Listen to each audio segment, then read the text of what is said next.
കാണലെല്ലാം നടത്തും. ഇനി നമുക്ക് ബാക്കിയുള്ള കാര്യങ്ങൾ ആലോചിക്കാം. ഏതാ തന്റെ ഇടവക?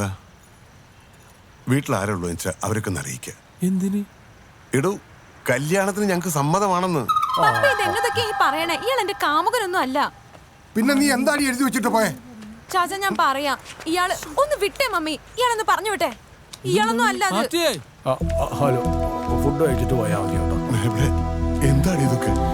കല്യാണം മുടക്കാൻ വേണ്ടി ഞാനായിട്ട് തന്നെയാ ചാടിപ്പോയേ. കണ്ടാ നീ വണ്ടി കയറിയടാ. ഇയാളൊന്ന് പോയേടോ, പിടിച്ചോണ്ട് പോടാ. എനിക്ക് വല്ല ഭ്രാന്തുണ്ടോ? പപ്പ, ഞാൻ എല്ലാം സമാധാനത്തിൽ പറയാം.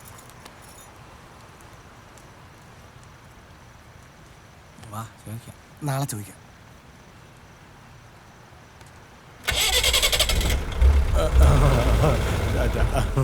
മറ്റോടായി കണ്ടു.